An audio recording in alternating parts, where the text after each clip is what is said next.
Study IQ IAS, अब तैयारी हुई अफोर्डेबल।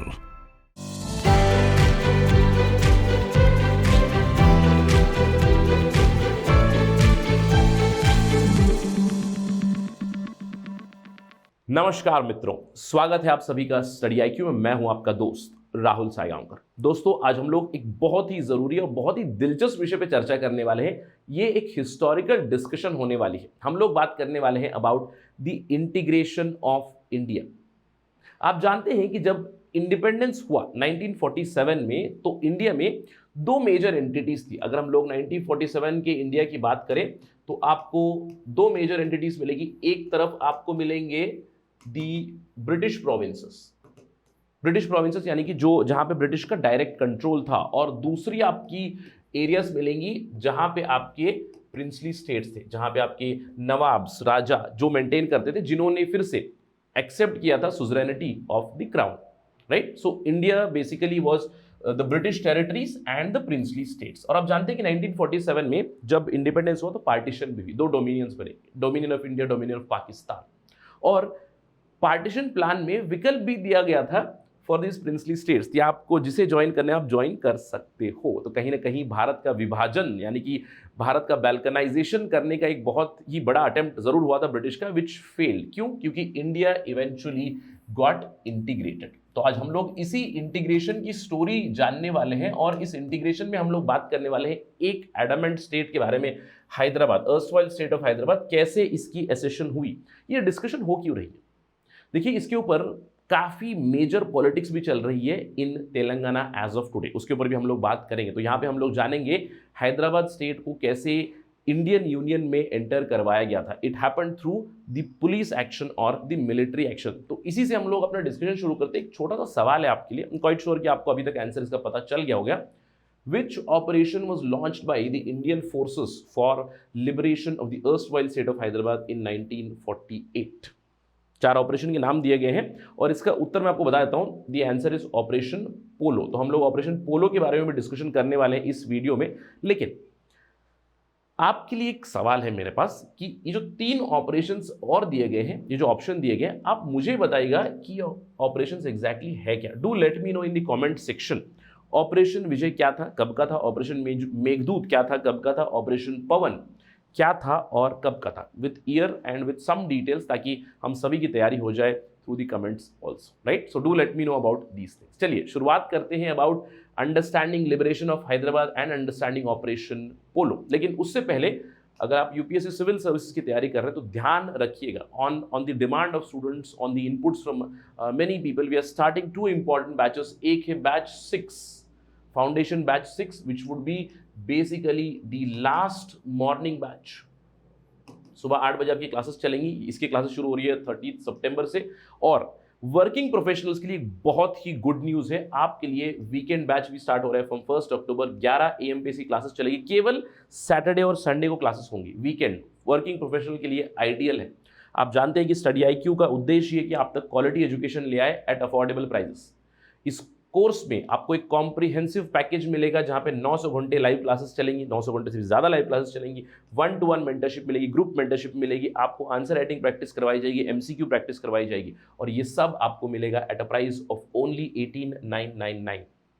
आपको एक काम करना है, अगर आप वेबसाइट पे भी जाइए, हमारे ऐप को भी डाउनलोड कीजिए, वहां पे आपको चेकआउट करना है with my code. Do not forget to use the code Rahul live, capital RAHUL LIVE without any spaces. तो आपको ये पूरा प्रोग्राम मिलेगा for 18,999 only. Do enroll as soon as possible. चलिए शुरुआत करते हैं, बात करते हैं तेलंगाना पॉलिटिक्स के बारे में। Why we are discussing about this Hyderabad liberation day, Hyderabad accession, Hyderabad ने कैसे इंस्ट्रूमेंट ऑफ एसेशन साइन किया था, इसके ऊपर डिस्कशन चल क्यों रही? क्योंकि सितंबर 17 तारीख, आने वाले कुछ दिनों में, सितंबर 17 तारीख को केंद्र सरकार ने घोषित किया, सेंटर ने घोषित किया है कि it is going to celebrate Hyderabad liberation day. Already Amit Shah is there in Telangana, तो वहां पे सितंबर 17 को हैदराबाद लिबरेशन डे अनाउंस कर दिया गया केंद्र सरकार द्वारा। ईयर लॉन्ग सेलिब्रेशन चलेंगे, आज़ादी का अमृत महोत्सव तो हो ही रहा है, तो इन्होंने डिक्लेयर कर दिया हैदराबाद लिबरेशन डे करके।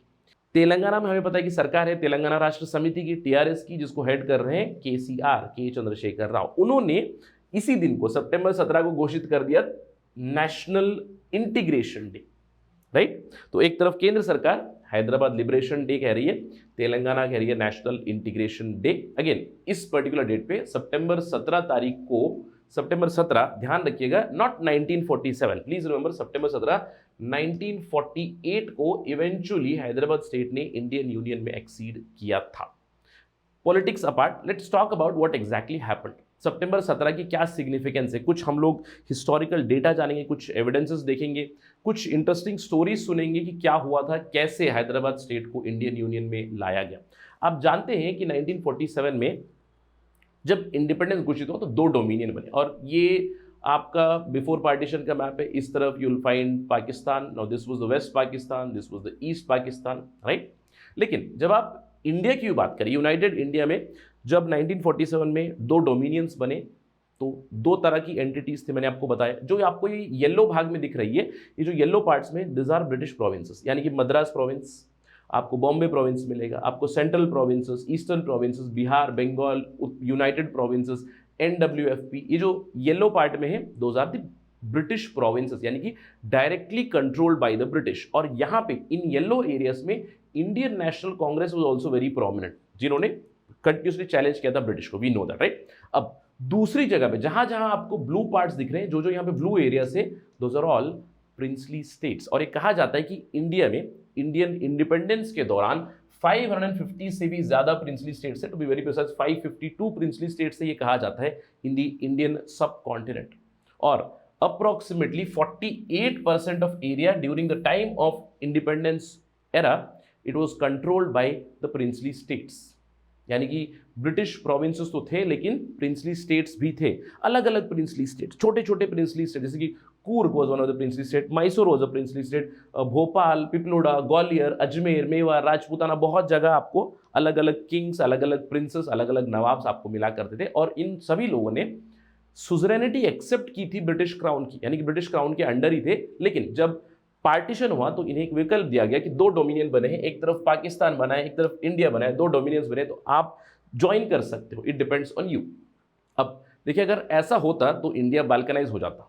तो इसीलिए इंडियन इंटीग्रेशन के लिए उस समय के होम मिनिस्टर जो थे, iron man of India, Sardar Vallabh भाई पटेल को यह जिम्मा दिया गया कि भारत को अखंड रखे, भारत को इंटीग्रेट करें, यानी कि जो भी प्रिंसली स्टेट्स है उन्हें इंडियन यूनियन में एक्सीड करवाए, डिपेंडिंग ऑन द ज्योग्राफी। आप सभी को पता है कि जो जो पाकिस्तान के अंडर आया वहां के प्रिंसली स्टेट्स ने पाकिस्तान में एक्सीड किया, जो जो इंडिया में थे उन्होंने इंडिया में एक्सीड किया। लेकिन कुछ इरिटेंट स्टेट्स थे, कुछ irritant states, specially with respect to border, with respect to the population, with respect to the resources. तो कुछ मेजर इरिटेंट स्टेट्स थे, जैसे कि पिपलोड़ा। अब पिपलोड़ा था मध्य प्रदेश में, हम क्वाइट श्योर कि इसके बारे में आपने ज्यादा सुना नहीं होगा। पिपलोड़ा एक छोटा सा एरिया था मध्य प्रदेश में, जहां पे यहाँ के जो प्रिंस थे वो चाह रहे थे कि इंडिपेंडेंट रहे, और लेकिन इवेंचुअली इन्हें पता चला कि इट वाज नॉट पॉसिबल।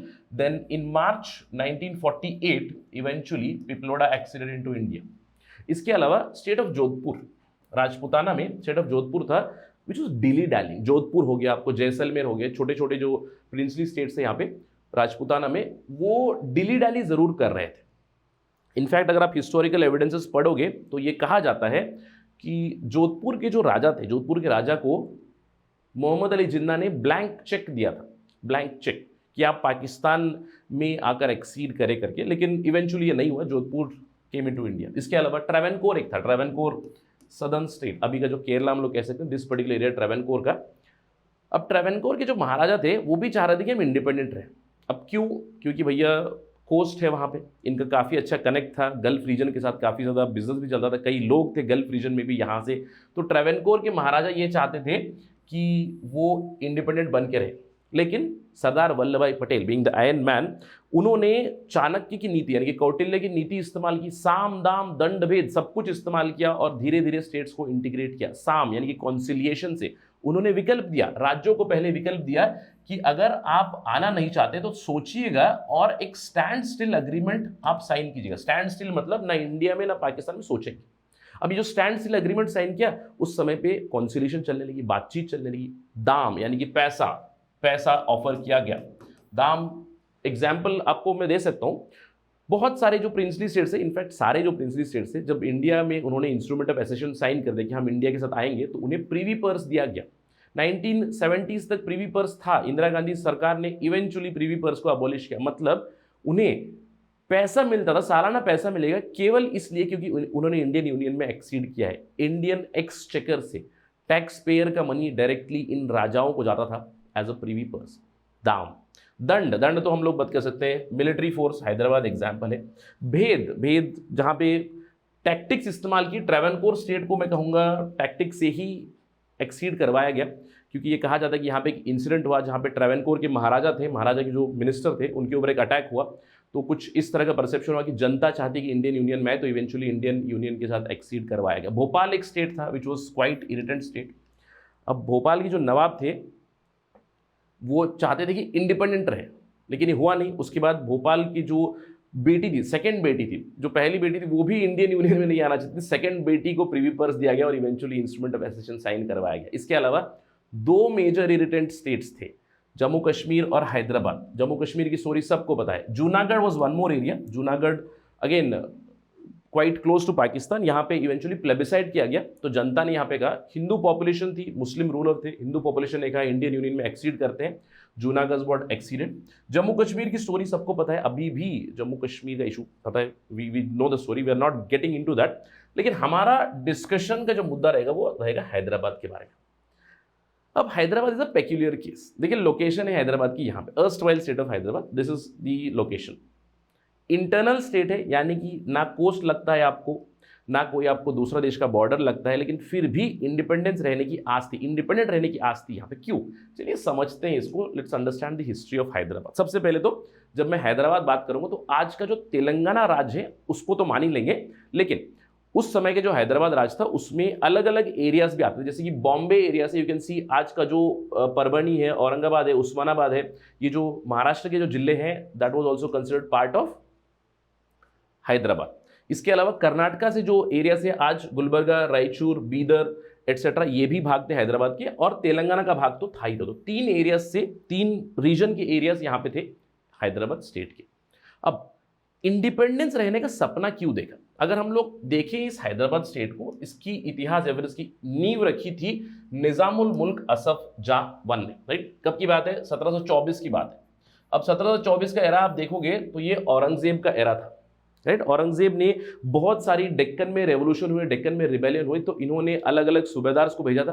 तो इन्होंने जो इनकी जो सूबेदार थे असफ जाह, निजामुल मुल्क, इन्हें भेजा गया, तो इन्होंने अपना अपना एक इंडिपेंडेंट प्रोविंस इन्होंने सेटअप कर लिया। लेकिन इससे पहले भी अगर हम लोग बात करें हैदराबाद की हिस्ट्री की, देखिए 1500 से पहले अगर हम लोग बात करें तो यहाँ पे काफ़ी लड़ाइयाँ चलती थी। आप जानते हैं कि सदर्न इंडिया में इन दिस पर्टिकुलर पार्ट, अगर हम लोग ये कृष्णा दोआब को डिवाइड करें तो ऊपर में आपको बहमनी किंगडम आता था, नीचे में आपको विजयनगर किंगडम आता था।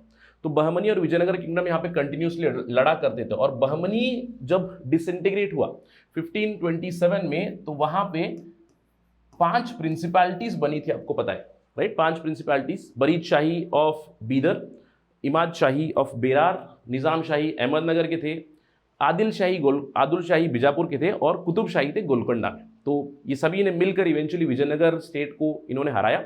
आदिल शाही और कुतुब शाही काफ़ी प्रोमिनेंट बने, और इन्हीं के सक्सेसर्स हम लोग कह सकते हैं कि this Nizam letter one. Qutb Shahi जाने के बाद जब मुगल्स आए औरंगजेब के टाइम में, इसको एक अलग प्रोविंस बनाया गया, and Asaf Jah one was the first Nizam. तो यहाँ से शुरू हुई निज़ामत, ठीक है?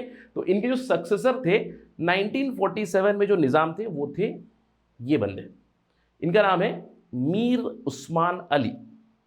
और ये कहा जाता है कि Mir Usman Ali eight that time was the richest person in the world. I am repeating, जैसे आज के Bill Gates, Jeff Bezos, right? वैसे उस समय के richest person in the world, यहाँ पे आप देख सकते हो। इन 1937 the Nizam's assets were actually more than India's entire budget. ये कहा जाता है कि उस समय पे निज़ाम के जो एसेट थे 12,98,000 करोड़ रुपए के उनके एसेट थे उस समय, राइट? सो समझ में क्या आया कि निज़ाम जो थे उस समय पे, मीर उस्मान अली, एक तो उनके पास एब्सोल्युटली बहुत पैसा है, और इन्होंने अपनी खुद की एक फोर्स भी बना रखी थी जिसका नाम था रजाकार फोर्स, जहां पे मुस्लिम जो आज एमआईएम कहते हैं, एमआईएम के जो बंदे थे वही थे रजाकार्स यहाँ पे, राइट। तो एक मुस्लिम फोर्स इन्होंने बना रखी थी और तेलंगाना रीजन में मेजॉरिटी पॉपुलेशन हिंदू थी, मुस्लिम रूलर है, मुस्लिम फोर्स इन्होंने बना रखी थी रजाकार। अब इस चीज के ऊपर यानी कि एक तो पैसा है, एक तो अपनी खुद की इन्होंने फोर्स बना रखी, तो इन्होंने सपना देखा कि मैं इंडिपेंडेंट रहूंगा, ऑल्दो अगर इन्हें मौका मिलता तो पाकिस्तान को एक्सीड करेंगे कह जाते, लेकिन इंडिपेंडेंट रहेगा ये कहा। और इसीलिए डिस्कशन चलने लगी। अब इंडियन यूनियन चाह रहा था कि Hyderabad should accede very very quickly, लेकिन Mir Usman Ali, richest person at that time, had money, had force, तो इन्होंने क्या किया, एक स्टैंड स्टिल एग्रीमेंट साइन किया। नवंबर 1947 में सरकार के साथ, इंडियन गवर्नमेंट के साथ इन्होंने एक स्टैंड स्टिल एग्रीमेंट साइन किया कि मैं कहीं पे नहीं जाऊंगा, स्टैंड स्टिल हम लोग मेंटेन करें, not Pakistan, not Indian union, I am thinking still. लेकिन यहां पे इन्होंने कहा कि इंडियन ट्रूप्स स्टेशन नहीं होंगे इन द स्टेट। सब कुछ आप कर सकते हो लेकिन आपके ट्रूप्स यहां पे नहीं आ सकती, क्योंकि यहां पे जैसे कि मैंने आपको बताया इनकी खुद की फोर्स थी, रजाकार्स की फोर्स।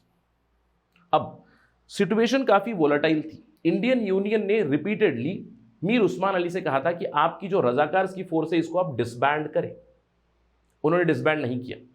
इसके अलावा आप जानते हैं कि अगर भाई इतना ज़्यादा पैसा है निज़ाम के पास, इसका मतलब क्या है, लोगों का शोषण हुआ, बहुत ज़्यादा पैसा एज टैक्सेस एक्सट्रैक्ट किया होगा, एब्सोल्युटली। तो यहाँ पे इंडिपेंडेंस के दौरान ही there started a Telangana movement also. अब इस तेलंगाना मूवमेंट में कम्युनिस्ट फोर्सेस ऑल्सो केम और निज़ाम को हटाने की इन्होंने कोशिश की तेलंगाना मूवमेंट में। यहाँ पे रजाकार्स की लड़ाई तेलंगाना मूवमेंट के बंदों के साथ भी चल रही थी। उस समय पे इंडिया भी रिक्वेस्ट कर रहा था, इनफैक्ट इंडिया ने मल्टीपल रिक्वेस्ट की थी मीर उस्मान अली से, निज़ाम से, कि रजाकार की फोर्सेस को डिसबैंड करे, लेकिन ये नहीं हुआ। तो सिचुएशन काफ़ी वोलेटाइल थी। स्टैंड स्टिल एग्रीमेंट के बाद भी इंडिया की तरफ से रजाकार डिसबैंडमेंट की रिक्वेस्ट हुई, वो नहीं हुआ, तेलंगाना मूवमेंट चल रहा है। और इसी बीच मीर उस्मान अली नवाब ने एक बहुत ही बड़ा डिसीजन लिया कि वो अपनी रजाकार की फोर्सेस को अनलीश करेंगे ऑन आवर ओन पीपल, यानी कि तेलंगाना के लोगों के ऊपर ही उन्होंने इन फोर्सेस को अनलीश कर दिया। 1948 की बात है ये। This is the Razakar force. आप देख सकते हो यहां पे, after getting the green signal from the Nizam, ethnic genocide started. ये कहा जाता है कि नवाब की जो फोर्सेस थी मुस्लिम रजाकार्स की, ये हिंदू पॉपुलेशन को खत्म करे और मुस्लिम डोमिनेटेड एक रीजन बनाए, इस तरह की एक मुहिम शुरू हो गई, जहां पे रजाकार्स का रेन ऑफ टेरर शुरू हुआ, जहां पे प्रेडोमिनेंटली जो हिंदू विलेजेस थे वहां पे जाकर अटैक्स शुरू हो गए। ये कहा जाता है कि बहुत सारे यहाँ पे आपको टेस्टिमनीज मिलेंगे, बहुत सारे आपको स्टोरीज मिलेंगी यहाँ पे कि मास कन्वर्शंस हुई यहाँ पे हिंदूज की इनटू मुस्लिम्स। इसके अलावा जिन गाँव में थोड़ी सी रेजिस्टेंस हुई तो वहाँ पे Razakars they went from village to village, rural Telangana में पहुंचे, विलेज टू विलेज पहुंचे, वहाँ पे मारधाड़ चली, जलाना, घर जला देना, फसल जला देना, rapes, murders, kidnaps, there was complete mayhem all around Telangana. आप यहाँ पे देख सकते हो, there are pictures here, Muslim Razakas captured Hindu civilians before killing them in cold blood. This was in 1948. ये बात है जुलाई अगस्त के दौरान बहुत ज़्यादा रजाकार्स की मुहिम शुरू हो चुकी थी। इनफैक्ट एक छोटी सी स्टोरी भी है, मुझे याद है मेरी दादी स्टोरी बताई करते, हम लोग बच्चे थे तो दादी से हम लोग पूछे थे कि रजाकार का दौर कैसा था, तो मराठी में बताते कि रजाकारच्या दौरात लई मारदाड़ झाली, मुझे बहुत ज़्यादा मारदाड़ हुई थी। वो स्टोरी बताती कि 1948 की ही बात है, उस समय पे। इनफैक्ट जो मेरा गांव है, just show you the picture here, this is Bidar. तो यहीं पे मेरा गांव आता है। आप जानते हैं कि मेरा सरनेम सायगांवकर है, तो सायगांवकर में जो सायगांव है इट्स बेसिकली अ गांव, इट्स अ विलेज, तो मेरा surname is based on a village. तो दिस इज स्टोरी जो मेरी दादी बताती है कि सायगांव में भी पहुंचे थे रजाकार्स। इनफैक्ट जैसे ही गांव के अगल बगल में पहुंचे तो उस समय मीन्स ऑफ कम्युनिकेशन नहीं थी, तो खबरें पहुंच जाती कि रजाकार्स आ रहे हैं। बहुत ज़्यादा कुछ ऐसे स्टोरीज बनने लगी कि रजाकार जहां भी वो पहुंच रहे वहां पे कंप्लीट बर्बादी चल रही। तो हमारे गाँव में दादी कहा करती थी कि उस समय पे अप्रॉक्सीमेटली 50 घर होंगे, 50 घर के आसपास। आज तो मतलब 700-800,000 फैमिलीज के आसपास होंगे, 1000 हाउस, लेकिन उस समय पे केवल 50 से भी कम घर होंगे। तो जैसे ही पता चला कि रजाकार बगल वाले गांव में आए तो पूरा गांव का गांव खाली हो गया। दादी कहती थी कि उस समय पे she was carrying, in fact my father was not born, my father was born later, तो शी वॉज कैरिंग, मेरी बुआ थी तो शी वॉज कैरिंग बुआ, तो शी वॉज प्रेग्नेंट। तो मेरे दादा ने कहीं से एक बैलगाड़ी की अरेंजमेंट की थी और सायगांव से उन्हें अपने क्या कहते हैं मायका करेक्ट है, तो उन्हें अपने मायके भेज दिया था। तो मायका भी वहीं पे मतलब पास में आता है, लेकिन वहाँ पे रजाकार्स का उतना ज़्यादा प्रकोप नहीं चल रहा था कहते हैं, तो दादी चली गई मायके और दादा, जितने भी लोग थे, गांव का गांव पूरा खाली हो गया। और कहता है कि दादा और जो लोग थे, जो भी गांव के लोग हैं, वो केवल टोलियों में घूमेंगे, क्योंकि उनके पास यार लड़ने के लिए ये नहीं थे। आप देख सकते हो रजाकार के पास बंदूकें थी, और ये कहा जाता है, जैसे दादी ने स्टोरी बताई थी मुझे, कि रजाकार के पास जो बंदूकें थी, कुछ इस तरह की स्टोरी थी कि 8-8, 10-10 लोगों को एक लाइन में खड़ा करेंगे और एक ही गोली मारेंगे, और एक गोली से वो 8-10 लोग साथ में ही मर जाते। तो कुछ इस तरह की एग्जैजरेटेड स्टोरीज भी डेवलप हुई थी।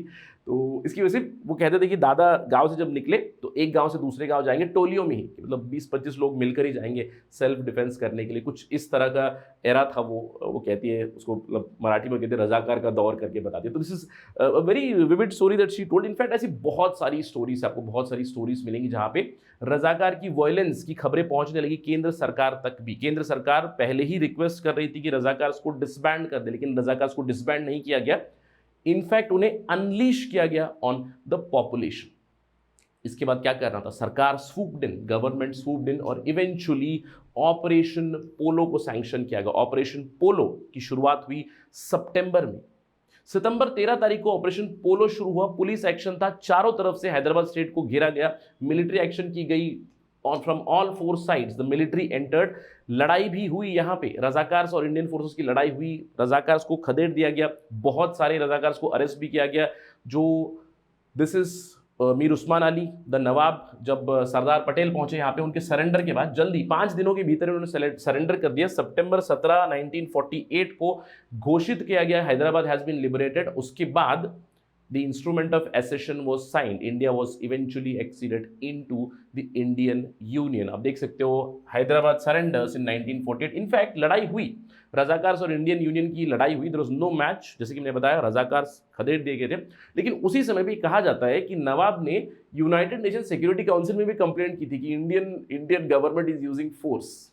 बट जैसे ही सरेंडर हुआ उसके बाद apparently he withdrew the complaint from the United Nations Security Council और Hyderabad was eventually acceded into India in September 1941।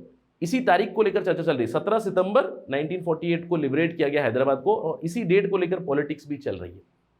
अब आपके दिमाग में एक सवाल जरूर आ रहा होगा, सर इतना लेट क्यों हुआ, वाई वेट कि रजाकार्स को अनलीश करने के बाद जो तेलंगाना मूवमेंट हुआ, इन सभी चीज़ों पे इंडिया इवेंचुअली सितंबर में क्यों गए। देखिए, सोच रहे थे इंडिया, लेकिन कुछ फैक्टर्स थे जिसकी वजह से operation polo was eventually sanction. मैंने आपको बताया कि स्टैंड स्टिल एग्रीमेंट साइन हुआ था नवंबर 1947 में, इवेंचुअली सितंबर में पुलिस एक्शन वाज सैंक्शनड।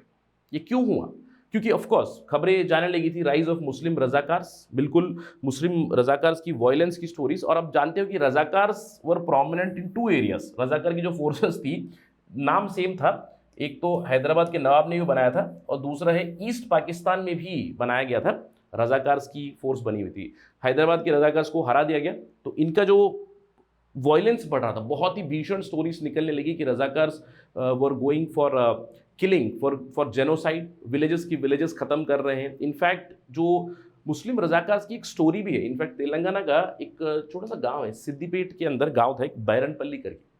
बैरनपल्ली की story is very well known. इसको इनफैक्ट अभी द विलेज वॉज बैरनपल्ली, बट अभी उसका नाम है वीर बैरनपल्ली। क्यों? क्योंकि बैरनपल्ली के लोगों ने मिलकर, ये कहा जाता है कि रजाकार्स के खिलाफ एक रेजिस्टेंस दिया था। देखिए, रजाकार्स के पास गन्स है, लेकिन इन लोगों के पास गन्स भी नहीं थी।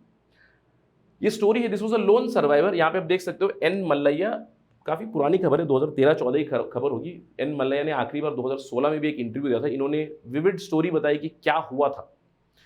ये कहते हैं कि रजाकार की फोर्सेस सिद्दीपेट डिस्ट्रिक्ट से, ये गांव आता है सिद्दीपेट में तेलंगाना में, वहां से करीमनगर की तरफ जा रहे थे, तो लड़ाई हुई, वहां पे उन्होंने पासेज नहीं दिया। तो शुरुआती दौर में रजाकार्स को बाहर हटाएगा गांव से बाहर, लेकिन रजाकार्स ने फिर से रिकूप किया और इस गांव के ऊपर अटैक कर दिया। और ये कहा जाता है कि अप्रोक्सीमेटली 94 लोगों को मार गिराया था यहाँ पे।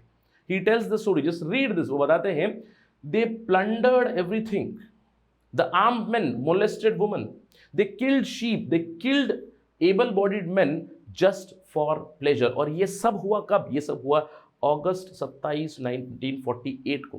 क्वाइट आयरॉनिकल, एक साल पहले 15 अगस्त 1947 को हम लोग इंडिपेंडेंट हुए। एक साल की इंडिपेंडेंस की सेलिब्रेशन कर रहे थे कई लोग, राइट, 15 अगस्त 1948 को, जहाँ पे दूसरी जगह एक गांव में कुछ इस तरह की वायलेंस चल रही थी। ये कहा जाता है कि 100 से भी ज़्यादा लोग भी मरे थे, बट ऑफिशियल नंबर्स नहीं है। He was the lone survivor who told the story. यहाँ पे आप देख सकते हो कि his hand was also injured in this attack. तो ऐसी बहुत सारी स्टोरीज है। Bairanpally is one village which is known for its defined resistance. जैसे कि मैंने आपको बताया, कई जगह गांव के गांव भी खाली किए गए, बहुत सारी चीज़ें हुई, राइट। एक तो रजाकार्स की वायलेंस की वजह से। अब दूसरा था फियर ऑफ एक्सटर्नल इंटरफेरेंस, क्योंकि यहाँ पे लड़ाई शुरू हो गई है, लड़ रहे हैं, रजाकार्स लड़ रहे हैं, रजाकार का वायलेंस चल रहा है। इंटरफेरेंस की बात, जैसे कि मैंने आपको बताया कि यूनाइटेड नेशन सिक्योरिटी काउंसिल में कंप्लेंट भी हुई थी। इसके अलावा वी डू नो दैट उस समय पे पार्टीशन के दौरान आज भी इंडिया में वो प्रॉब्लम चलती है इंटरफेरेंस की, Chinese interference, Pakistan interference etcetera. तो इंटरफेरेंस हो सकता है, इसकी वजह से भी इंडिया ने फाइनली सूप इन किया सितंबर में।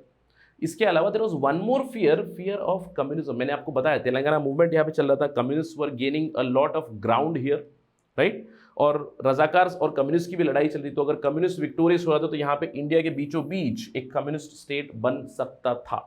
तो इसकी वजह से भी कहा जाता है that Indian government eventually swooped in. So there were 3 basic reasons, 1 the terror of Razakars, number 2 the fear of external interference, number 3 the fear of communism. इन सभी के चलते देर आए दुरुस्त आए, सितंबर 1948 में इंडियन फोर्सेस चली गई ऑपरेशन पोलो के तहत, 5 दिनों के भीतर खदेड़ दिया रजाकार्स को और लिबरेट किया हैदराबाद को। This is the entire story of Hyderabad liberation और हैदराबाद एसेशन, राइट।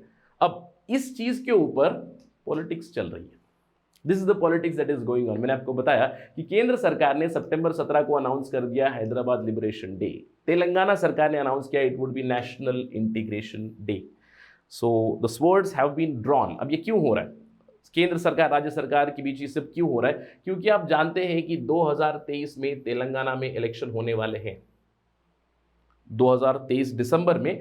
बट जिस प्रकार का केसीआर का ट्रैक रिकॉर्ड रहा है, आप जानते हैं कि तेलंगाना में इलेक्शंस टेक्निकली होने थे 2019 में, राइट। 2019 में जो जनरल इलेक्शन था, यानी कि सेंट्रल इलेक्शन के साथ ही तेलंगाना का इलेक्शन होना था, लेकिन केसीआर ने 6 महीने पहले हाउस को डिसॉल्व किया था। दिसंबर 2018 में इलेक्शन हुए, भारी मैंडेट से फिर से उन्होंने सरकार बनाई। तो इस बार भी 2023 में क्या वो टर्म पूरा कंप्लीट करेंगे, नोबडी नोस। बट यहाँ पे पॉलिटिकल डेवलपमेंट जरूर चल रही है over this entire issue of September 17। I hope कि आपको समझ में आएगी सितंबर 17 का इतना इंपॉर्टेंस क्यों है, इसके चलते इतनी पॉलिटिकल डेवलपमेंट क्यों चल रही है। इसके ऊपर अगर कोई खबर आएगी तो will discuss that for sure. But ध्यान रखिएगा ऑपरेशन पोलो के बारे में, किस तरह से लिबरेशन ऑफ हैदराबाद हुआ था, कब हुआ था, ये भी थोड़ा सा ध्यान रखिएगा। डेट्स के साथ भी कभी कभार UPSC might play around, so do not fall into that particular pit. If any update comes, we'll discuss that again. But that is it right now in this particular discussion. और अगर आपको ये discussion पसंद आए, you can always follow me on my social media handle @RahulSai22. अगर आपको इस presentation की PDF चाहिए, you will get it on this particular Telegram channel. इसके अलावा अगर आपको मुझसे कनेक्ट करना है, कोई सवाल है, कोई डाउट है, कंप्लेंट है, फीडबैक है, you can always message me on Instagram. I do respond on weekends. Thank you for watching this. जय हिंद। स्टडी IQ IAS, अब तैयारी हुई अफोर्डेबल।